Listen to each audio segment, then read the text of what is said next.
Hello, everyone, and welcome back to another chapter of Through the Looking Glass. Tonight, we are going to be taking a look at Chapter 5, Wool and Water. So, sit back, get comfortable, and I hope that you all enjoy. She caught the shawl as she spoke and looked about for the owner. In another moment, the White Queen came running wildly through the wood, and with both arms outstretched wide, as if she were flying, and Alice very civilly went to meet her with the shawl.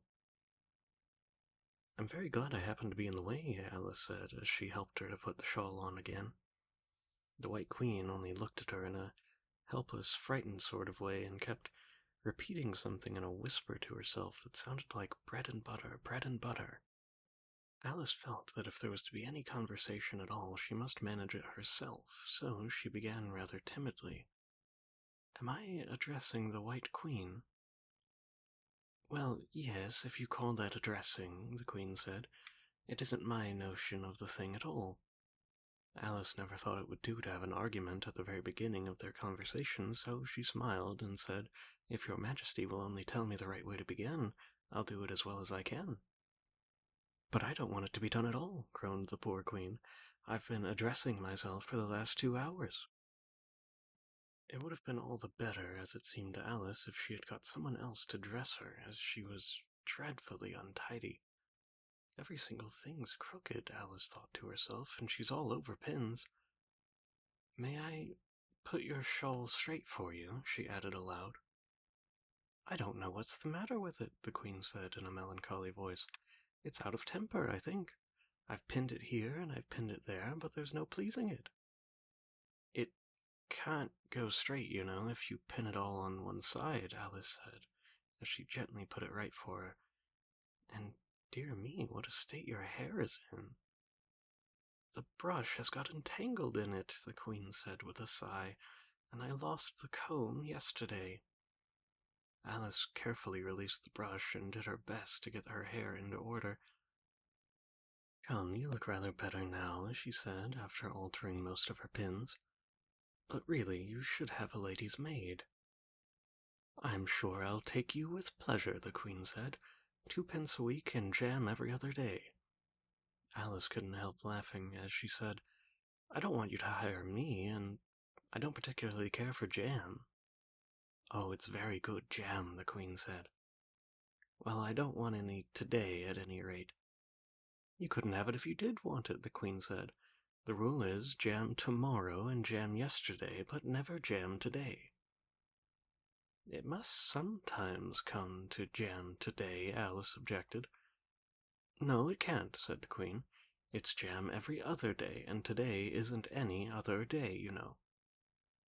"I don't understand you," said Alice. "It's dreadfully confusing." "That's the effect of living backwards," the Queen said kindly. "It always makes one a little giddy at first." "Living backwards?" Alice repeated in great astonishment. "I never heard of such a thing." "But there's one great advantage in it. That one's memory works both ways."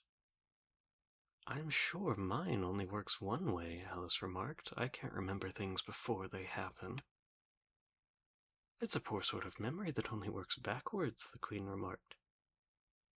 "What sort of things do you remember best?" Alice ventured to ask. "Oh, things that happen the week after next," the Queen replied in a careless tone. "For instance, now," she went on, sticking a large piece of plaster on her finger as she spoke, "there's the King's messenger. He's in prison now, being punished, and the trial doesn't even begin until next Wednesday. And of course the crimes come last of all." "Suppose he never commits the crime," said Alice. "That would be all the better then, wouldn't it?" the Queen said, as she bound the plaster round her finger with a bit of ribbon. Alice felt there was no denying that.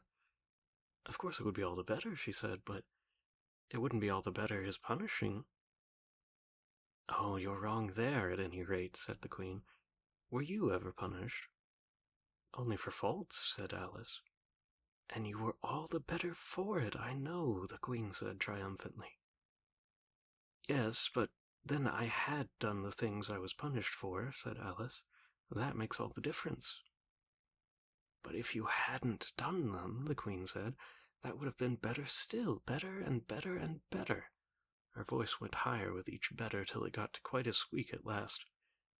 Alice was just beginning to say, "There's a mistake somewhere," when the Queen began screaming so loud that she had to leave the sentence unfinished. "Oh, oh, oh!" shouted the Queen, shaking her hand about as if she wanted to shake it off. "My finger's bleeding! Oh, oh, oh, oh!" Her screams were so exactly like that of the whistle of a steam engine that Alice had to hold both hands over her ears. "What is the matter?" she said as soon as there was a chance of making herself heard. "Have you pricked your finger?" "Well, I haven't pricked it yet," the Queen said, "but I soon shall. Oh, oh, oh!" "When do you expect to do it?" Alice asked, feeling very much inclined to laugh. "When I fasten my shawl again," the poor Queen groaned out. "The brooch will come undone directly. Oh!" As she said the words, the brooch flew open, and the Queen clutched wildly at it and tried to clasp it again. "Take care!" cried Alice. "You're holding it all crooked." And she caught her at the brooch, but it was too late. The pin had slipped, and the Queen had pricked her finger. "That accounts for the bleeding, you see," she said to Alice with a smile. "Now you understand the way things happen here." "But why don't you scream now?" Alice asked, holding her hands ready to put over her ears again. "Why, I've done the screaming already," said the Queen. "What would be the good in having to do it all over again?" By this time it was getting light. "The crow must have flown away, I think," said Alice. "I'm so glad it's gone. I thought it was night coming on." "I wish I could manage to be glad," said the Queen. "Only I never can remember the rule. You must be very happy living in this wood and being glad whenever you like." "Only it is so very lonely here," Alice said in a melancholy voice, and at the thought of her loneliness 2 large tears came rolling down her cheeks. "Oh, don't go on like that," cried the poor Queen, wringing her hands in despair. "Consider what a great girl you are. Consider what a long way you've come today. Consider what o'clock it is. Consider anything, only don't cry." Alice could not help laughing at this, even in the midst of her tears. "Can you keep from crying by considering things?" she asked. "Why, that's the way it's done," the Queen said with great decision. "Nobody can do 2 things at once, you know. Let's consider your age to begin with. How old are you?" "I'm 7½ exactly." "You needn't say exactually," the Queen remarked. "I can believe it without that. And now I'll give you something to believe. I'm just 105, 5 months and a day." "I can't believe that," said Alice. "Can't you?" the Queen said in a pitying tone. "Try again. Draw a long breath and shut your eyes." Alice laughed. "Well, there's no use trying," she said. "One can't believe impossible things." "I dare say you haven't had much practice," said the Queen. "When I was your age, I always did it, say, half an hour a day. Why, sometimes I've believed as many as 6 impossible things before breakfast." "Oh, there goes the shawl again." The brooch had come undone as she spoke, and a sudden gust of wind blew the Queen's shawl across a little brook. The Queen spread her arms out again and went flying after it, and this time she succeeded in catching it for herself. "I've got it," she cried in a triumphant tone. "Now you shall see me pin it on again, all by myself." "Then I hope your finger is better now," Alice said very politely. She crossed the brook after the Queen. "Oh, much better," cried the Queen, her voice rising to a squeak as she went on. "Much better, better, better, better." And the last word ended in a long bleat so like a sheep that Alice quite started. She looked at the Queen, who seemed to have suddenly wrapped herself up in wool. Alice rubbed her eyes and looked again. She couldn't make out what had happened at all. Was she in a shop? And was it really a sheep that was sitting on the other side of the counter? Rub her eyes all she liked, she could make nothing more of it. She was in a dark little shop, leaning with her elbows on the counter, and opposite to her was an old sheep, sitting in an armchair knitting, and every now and again leaving off to look at her through a great pair of spectacles. "What is it you want to buy?" the sheep said at last, looking up for a moment from her knitting. "I don't quite know yet," Alice said very gently. "I would like to look all around me first, if I might." "You may look in front of you and on both sides if you like, but you can't look all around you unless you've got eyes in the back of your head," said the sheep. But these, as it happened, Alice had not got, so she contented herself with turning around and looking at all the shelves she came to. The shop seemed to be full of all manner of curious things, but the oddest part of it was, whenever she looked hard at any shelf to make out exactly what was on it, that particular shelf was always quite empty, though the others around it were as crowded and full as they could be. "Things flow about so here," she said last in a plaintive tone, after she had spent a minute or two vainly perusing a large bright thing that looked sometimes like a doll and sometimes like a work-box, and was always in the shelf next above the one she was looking at. "And this one is the most provoking of all, but I'll tell you what," she added as a sudden thought struck her. "I'll follow it up to the very top shelf of all. It'll puzzle it to go through the ceiling, I expect." But even this plan failed. The thing went through the ceiling quite as certainly as possible, as if it were quite used to it. "Are you a child or a teetotum?" the sheep asked as she took up another pair of needles. "You'll make me giddy soon if you go on turning round and round like that." She was now working with 14 pairs at once, and Alice couldn't help looking at her in great astonishment. "How can she knit with so many?" the puzzled child thought to herself. "She gets more and more like a porcupine every minute." "Can you row?" the sheep asked, handing her a pair of knitting needles as she spoke. "Yes, a little, but not on land and not with needles," Alice was beginning to say, when suddenly the needles turned into oars in her hands, and she found they were in a little boat, gliding along between banks, and there was nothing for it but to do her best.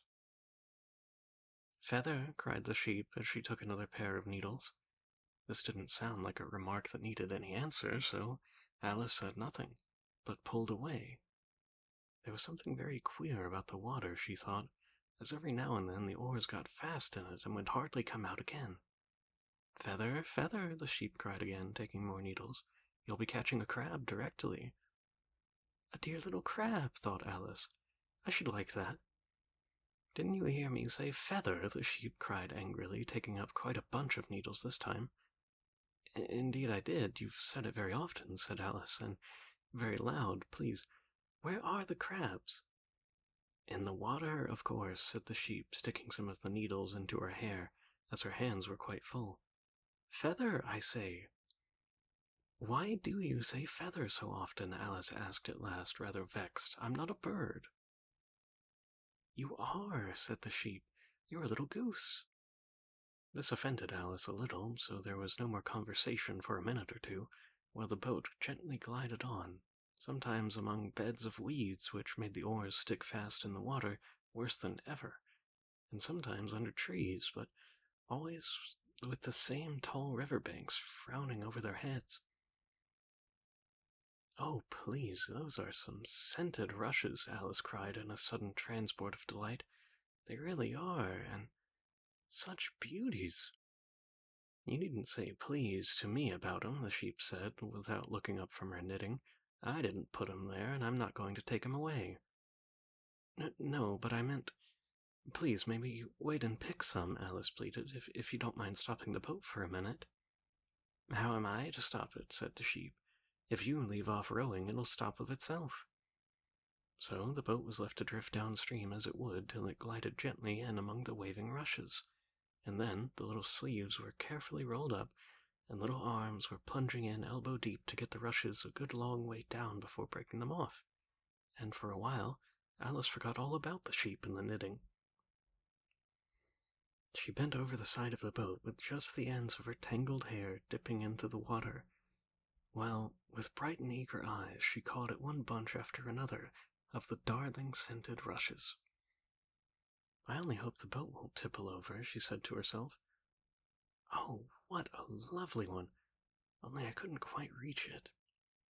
And it certainly did seem a little provoking, almost as if it had happened on purpose, she thought, that though she managed to pick plenty of beautiful rushes as the boat glided by, there was always a more lovely one that she couldn't reach.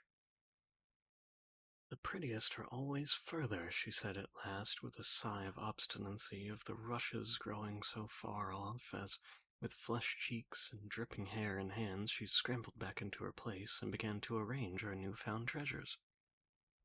What mattered it to her just then that the rushes had begun to fade and lose all their scent and beauty from the very moment that she had picked them?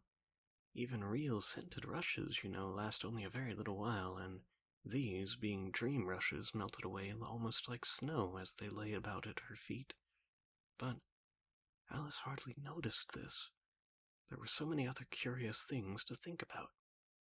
They hadn't gone much further before the blade of one of the oars got fast in the water and wouldn't come out again, so Alice explained it afterwards, and the series of consequences was the handle of it caught under her chin, and in spite of a series of little shrieks of "oh, oh, oh" from poor Alice, it swept her straight off her seat and down among the heaps of rushes.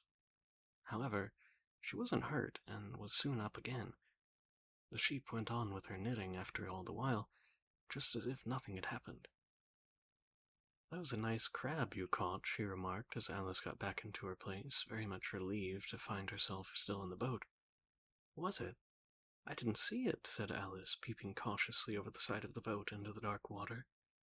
"I wish I hadn't let it go. I should so like to see a little crab to take home with me." But the sheep only laughed scornfully and went on with her knitting. "Are there many crabs here?" said Alice. "Crabs and all sorts of things," said the sheep. "Plenty of choice, only make up your mind. Now what do you want to buy?" "To buy?" Alice echoed in a tone that was half astonished and half frightened, for the oars and the boat and the river had all vanished in a moment, and she was back again to the little dark shop.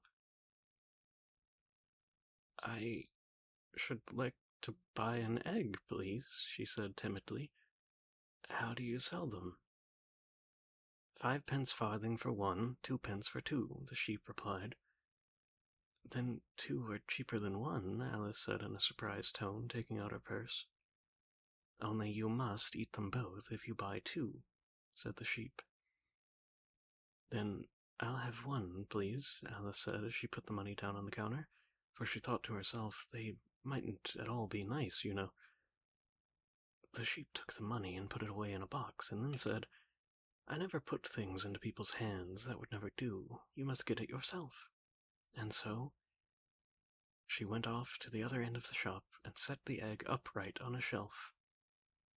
I wonder why it wouldn't do, Alice thought as she groped her way among the tables and chairs, for the shop was very dark towards the end. The egg seemed to get further away the more I walked towards it.